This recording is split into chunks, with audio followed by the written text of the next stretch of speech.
guys, Laura Sanko here. As always, I'm joined by my BFF, the superstar host of the Deep Waters podcast. That is the one and only Din Thomas of Paramount Plus fame. He lowers himself to be with us today, and we're grateful. No, stop it. You're too kind. Thank you for that such gracious intro. But listen, this is my favorite thing to do. I look forward to numbered events so I can get on here and chop it up with you because I learn so much. And I'm so glad that we do these when we do them, because then when I the week of the fight, when I have another show, I just regurgitate all the stuff that you say. Yeah, that's how I feel about the weigh-in show. I just take what you said and then I sound smart on the weigh-in show, so it works out great. Of course, we're going to talk about the great fight between number 5 Benoit Saint Denis, number 9 Paddy Pimblett, both lightweight fighters, of course. Dean, this is a fun matchup. BSD on a 4-fight finish streak. Paddy, of course, was on a 7-fight win streak before the Gaethje fight. This is a fun one. What do you think about the matchup in general, 30,000-foot view? I don't know, because I've I underestimated. just say I don't like it, and that was just. No, I love the matchup. It's a great matchup. Yeah. It is. It's a fantastic matchup. I don't like, what I don't like is the fact that I don't know how to fully analyze it, because I've underestimated both guys. Yeah, same. So bad in the past, and they made me eat my words so many times that I don't really know how to approach it. Like what BSD did to Hoofy. Yeah. I can't explain it. I can't explain it. I'm like, yo, how did he do that to Hoofy?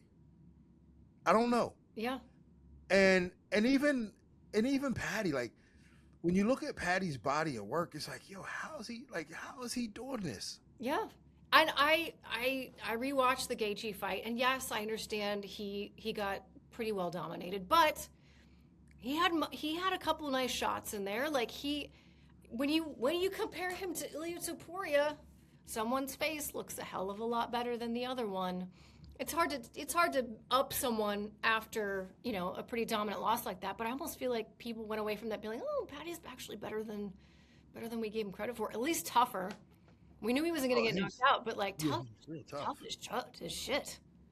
Yeah, he's real tough, and but he's really good in a lot of different spots. And I think that's one of Paddy's strongest weapons, is he's good in a lot of spots. He doesn't have to fight the takedown. He doesn't have to. There's a lot of things that he doesn't have to do. He doesn't have to worry about you taking him down, because he's so good off of his back. He's really crafty off of his back. And his striking is underrated because he's so long, and he's such a strong kicker. He's a great kicker. He mixes the knees in really well. He'll sneak knees in when guys are not expecting them. He got Justin at least once or twice with those knees. I mean, nothing that wobbled him, but he times the knees and the kicks extremely well. He's got a nice jab. Yes, it's hard to really look at Paddy and put him in with the elite. But he's there with the elite. He is.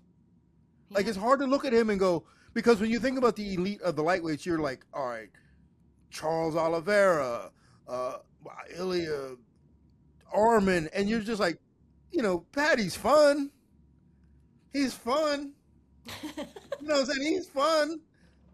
But when you really break it down, he skill-wise is elite. He's right there with the best of them. Yep, that's a fact.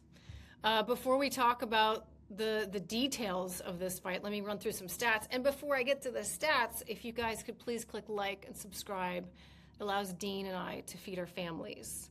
And if you don't click like or subscribe, my son might die. So there's that. That's a lie. But no, we do appreciate it. And stick around to the end, because we're going to get to the fan questions that were submitted via Instagram, and there's some good ones. So, stats-wise, Benoit Saint Denis 30, Paddy Pimblett 31, BSD 8-3 in the UFC, Paddy 7-1 in the UFC. Average fight time is 7 minutes 10 seconds for BSD, 10 minutes and 56 seconds for Paddy. BSD's 5'11", Paddy's 5'10", which is crazy to me. Paddy seems so much taller than 5'10". He's only 5'10"? Yeah, that's how they have him listed. And BSD's 5'11"? Yeah. No. I would have sworn. I'm going to look that up right now somewhere else. This is off the UFC stats website. No, they're wrong. Who did that? I Were they would have eyeball bet it? my dog's life that Paddy was taller. I would have thought so too. Hold on. I can't. That's hard to believe that Patty's shorter than BSD. That Okay. kind of changes that. I feel like that should change. Everywhere is things saying from the year. 5'10". Everywhere is saying 5'10". I thought he was 6'1". That should, like, if that's correct, that I feel like that changes things for me because I feel like Paddy needs his length to be the taller fighter Yeah. to beat BSD. Why does he look so big? And he's like big and goofy looking. Hold on. Now I got to find out what Benoit Saint Denis' height is. And I feel like Benoit Saint Denis is like 5'7". Nope. Everywhere says 5'11". That's crazy. Anyway, so apparently, we'll go back to the stats, but my mind is blown right now. They both have a 73-inch reach. They both have roughly the same strikes landed per minute, 5.62 for BSD, 5.49. 58% accuracy for BSD, 52% for Paddy. Strikes absorbed per minute, 4.09 for BSD, 3.89 for Paddy. They both have 42% defense on the dot, which is a little low for both of them, like quite low. Takedown averages per 15 minutes, 4.19 for BSD, 0.69 for Paddy, even though we think of him as a grappler. There's a huge difference there. Takedown accuracy for BSD is 35%, 21% for Paddy. Takedown defense for BSD is 72%, 44% for Paddy. And submission average 1.8 for BSD and 1.2 for Paddy. So the stats paint an interesting picture. What do you attribute Benoit Saint Denis' recent success to, if anything? Can you put your? I mean, it's a bit. It's kind of a catch-22, and it's like really obvious. Like he just improved. There's that. He just got better. Yeah. I mean, he got a new coach. I was going to say, I give Nicholas Ott quite a bit of credit there. And people don't understand like how impactful that can be. You know, every time John Anik goes on, when John Anik is calling a fight, and he goes, "Oh yeah, this guy, he's got a new strength and conditioning coach," and I go, "That guy's cooked." He's cooked. Because you make your biggest improvements with skill, not your strength and conditioning. Yeah. Like that's, maintenance. You make your biggest improvements by learning new skills and honing in and mastering your craft with new skills, like learning how to do things a different way. Like, for instance, like if I throw a punch and I hit you with this part of my hand, it's not going to be as effective if I hit you with this part of the hand. And that has nothing to do with flipping tires or being on an airdyne. That's somebody teaching you how to do something. And with Benoit Saint Denis, he got with a new coach who clearly knows what he's doing. The results, the proof is in the pudding. Like he's working with Imavov. Imavov, yeah. So, and this guy knows and he made Imavov better. He did. He's a very good, very, very good coach that doesn't get talked about enough, honestly. Yes, and that's what's his name again? See, I don't even know. Nicholas Ott. Yeah, and like this guy's taking guys and he's going, all right, fixing them like a doctor. This is what we need to fix. This is what we need to fix. You need to do this better. You need to do this better. And that's what he did with Benoit Saint Denis. Because Benoit Saint Denis' performance against whatchamacallit, Money Moicano. Money Moicano. Yeah, his performance against Money Moicano was atrocious. Yeah. And for me, I almost couldn't forgive him as a fighter. I'm like, yo, this dude, he got destroyed by Money Moicano. Like destroyed by Money Moicano. But yet he comes and does it what he did to Hoofy and Hooker. So you go, that's somebody teaching him how to fight. Yeah. Somebody taught him how to fight. And he's tough enough mentally and has that desire to fight. So that's what it is. And we forget, too, I don't have the exact timeline, but in many senses, he's still young in the game. Like, it was not that long ago that he was, a paratrooper, right? Like a French Special Forces military person. So, I get the sense that he came to Nicholas with all these incredible athletic raw material, and more than anything, just like this animalistic mindset that's not something that you could teach if you wanted to. And then it was just adjusting and fine tuning the technique and the fight IQ. Honestly, figuring out when to make certain moves and how to operate within the octagon, and when to be an animal and when to be a little bit more patient. But yeah, he certainly is showcasing. I mean, that knockout of Beneil Dariush was filthy. For sure. And again, that was a fight where I picked Beneil. I'm like, come on, man, Beneil is like, this is a perfect matchup for Beneil. Like, Benil's good everywhere. You know, he went out and knocked him out in the round. I was like, oh man, I was in the room with Beneil. We were in the locker room together. I was with Brady, and I'm in the room with Beneil. And I'm like, Beneil, I'm giving him the fist. Yo, do your thing, baby. And he goes there. I'm like, oh man, he got knocked out in the first round. I was like, oh man. And that's why I have a hard time doubting BSD now. Yeah. Neither of them is really the most defensively minded striker. And that's going to be his biggest problem against Paddy. Yeah, but neither is Paddy. Yeah, but Paddy absorbs punches better. I was just going to say, but he's got that scouser. I'm starting to believe in that. Like, he took some shots from Justin Gaethje. And yeah. Do you feel like the striking, at least in terms of being able to withstand the storm, will be on the side of Paddy? Yeah. Yeah, I think Benoit Saint Denis' defense is a little too suspect, and I think Paddy's going to hit him more often. Paddy's going to get hit a lot too. Mm-hmm.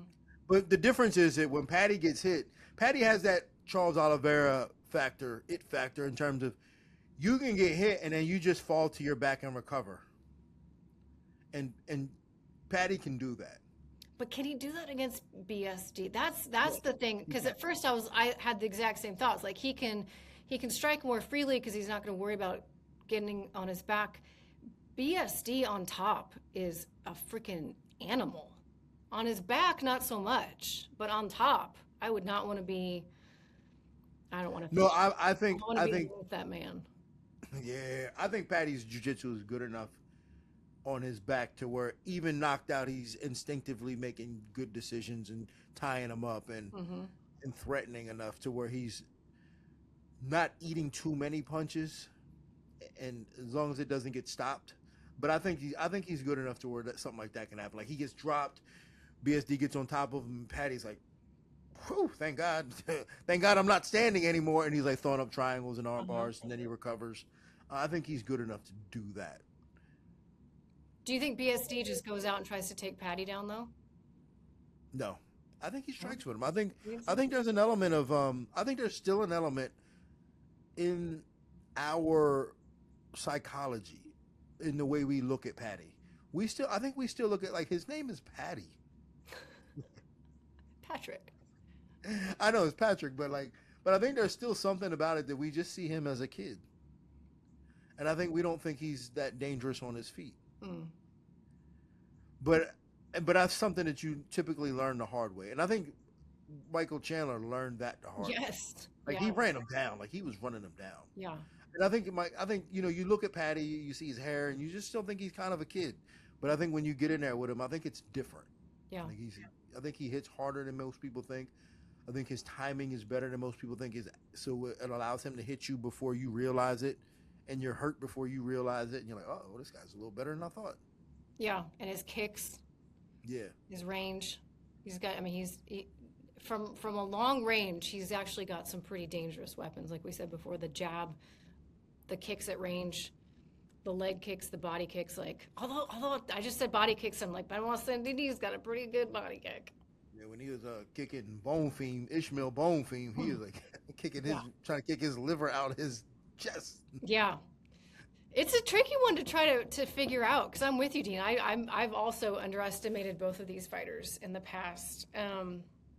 I think Paddy probably on the feet, but Benoit Saint Denis is a much better wrestler.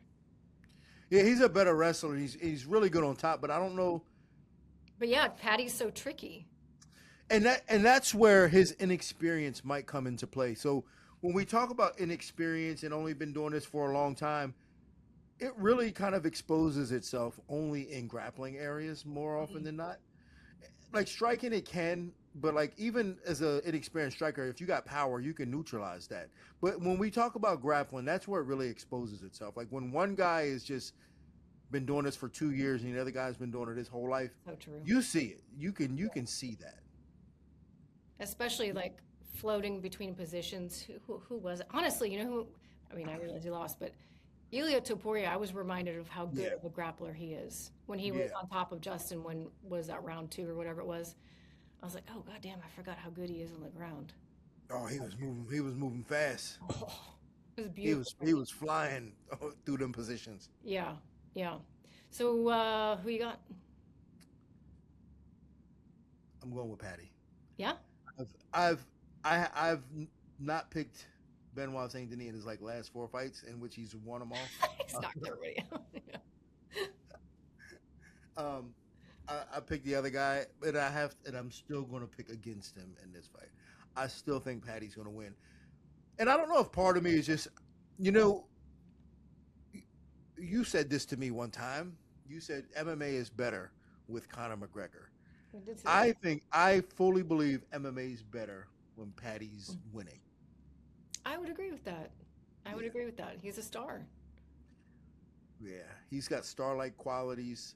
He's good for MMA. He's very charismatic. He's easily watched. I think MMA is better when he wins. And I don't know if that is skewing my perception of the fight and making me biased towards my pick, but I think Paddy is just going to win anyway. Do you think if Paddy wins here, he fights Ilia? He did call him. He called him. He called him Whitney Houston, which was quite funny. That is really funny. Yeah. That's really funny. Yeah. Whitney Houston? How do you not make that fight? I know they go all the way back to remember when it was the hand sanitizer got thrown? I was there. Hotel in London. They start getting into it. You know what's crazy? It was when that happened. But they were in different weight classes back then. Yes. It was like and Paddy at the time seemed like when Ilya was knocking all these dudes out, Paddy at the time seemed like, oh, I don't want no part of that. It seemed like he kind of backed off a little bit, but then now he kind of found himself. He feeling himself. Yeah. And I like this Paddy who's feeling himself against Ilya. I think you make that fight happen.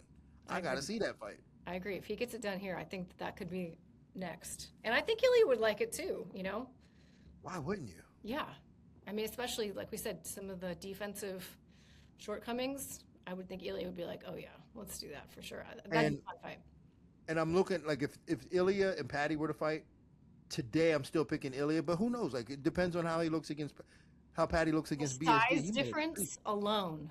I know. I like Paddy as a fighter. I do too. I love him. I think he's fantastic. All right, let's get to some of these fan questions. I've got J_S.240. Hi, Laura, big fan. Thanks. How will BSD avoid a repeat of the Moicano fight with Paddy's BJJ in mind? Dean? Well, first off, who sent this question? J_S240. All right. Well, Jay, first off, I'm here too. What am I, top liver? It was just because it was on my Instagram. I know. I'm just messing with you, Jay. All right. Paddy is not the type of offensive wrestler that Moicano is, unless he's got his man hurt. You know, Paddy was he had some good shots on Michael Chandler when he took him down, but I don't think Paddy's going to be able to take BSD down the same way the same way Moicano did. So I don't think that's going to be a big worry. So he won't get dominated in that way unless he hurts BSD on the feet first, which is a possibility. If he hurts BSD on his feet, then he's going to be able to take him down. Yeah, I think he could take him down and submit him. Agree. Am_Sykes89. Benoit decision wins equals 0. Scousers don't get knocked out. Does this fight favor Paddy the longer it goes? So Benoit's never won a decision and Paddy doesn't get knocked out. Does that lead you to believe this a longer fight favors Paddy? No, not necessarily. No? I mean, Paddy can get beat up the whole time until the rounds, for 15 minutes. I don't think it favors Patty the longer it goes. I think in fact, I think it might. Well, again, it just depends on who. It's going to favor whoever's winning the majority of the time. Yeah. And I know that sounds as simple as it is, but it really is as simple as that. I think it favors Patty a little bit personally. Benoit hasn't been in a long fight in quite a while. He hasn't been to a third round in quite a while. And that man goes for it. Okay, yeah, you know from what? the jump. And because Patty does have submission capability, Yeah. the longer he's in there, the more opportunity he has to hit you with a sub. So, yeah, it does. Even if he's getting beat up for 14 minutes, he's got this ability to still catch you in the last minute. Yeah. Yeah, flying triangle, whatever. Osman1022, do we think the winner of this fight deserves the next title shot over Charles and Arman? No, is my answer. Yeah, to me, that's not even in the conversation. Like, sometimes these guys come up with these campaigns on why they should have a title fight. To me, neither guy has a strong campaign for a title fight. No, not yet. Not yet. It was like Kanye West's, campaign for running for president. Like, yeah, stick to music, kid. Yeah. The exact same thing. Big USHUK, Big Ushuk, whatever. Is the winner of this a good lineup for the BMF title shot against Charles? Okay, sorry to Big Ushuk, I'm gonna change your question. Hot take. Do you think that Charles is even gonna be in the next BMF? I feel like Dana did not like that fight. They're not gonna strip him though. Like, you can't do that. Well, you can strip him. You can just say that we're doing a new BMF. Yeah. I wouldn't mind that. I feel like it could, if we did it differently, it could be, you could get bigger weight classes involved. Maybe you could get a ladies version involved at some point. Not that any of them are like, oh, these two clearly need to fight for that. I'm not saying that exists right now, but it could one day. Well, that was my thought on Deep Waters last week, was that they should do a new BMF. Yeah, a new really? BMF. You guys talked about this? Yeah, and I said they should do a new BMF belt every Madison Square Garden card. I love that idea. No matter, like, whoever it is, whether it's women, men, whatever the weight class, just do a new one. And I think that solves the problem of, like, these guys feeling like you got to defend it. It gets kind of stupid, and it's kind of limited to when you just limit it to lightweights or whatever. So yeah, it was kind of always meant to just be a one-off thing anyway. Like, it was Jorge, Nate, and these guys are so freaking badass, and they're badasses in real life. We have to see them fight. It's got to mean something, but it was never meant to be this ongoing, like, linear gets defended and all that stuff. Yeah, I think the only way you revisit this BMF thing with Charles is if you just have him fight Justin and just unify him, and then just be done with the BMF after that for that section. Yeah. Then next time you just pick two different people to be in the BMF. Yeah, I agree. I like that idea a lot. That's a good one. Okay, last question. Irvin.Skandari. What does Dean think BSD can do to neutralize the threat of Paddy's grappling? And he only wants to hear from you, by the way. First, I was just about to say, wait a minute, Lars here too, homie. You know what I'm saying? This is not the Dean show. Lars here too. No, what can he do to neutralize the threat of grappling? I mean, it's just all about him, being responsible with his positioning. Yeah. Don't overextend yourself. Don't get caught up in these positions where you're like trying to get in his guard and try to overextend and punch him with big shots. You got to be really responsible with your positioning. You got to control Paddy's hips. You got to control his grips and not allow him to start moving too much underneath you if he's underneath you. And God forbid, if he gets on top of you, some of the best anti-grappling that we've seen all year was Joshua Van and Tatsuda Taira. They're just very simple, basic movements, just getting to his butterfly guard and not allowing his limbs to get away from him. And those are things that BSD can do against a guy like Paddy. But it's just very simple movements, just not getting extended, not exchanging too many jiu-jitsu positions, keeping it simple.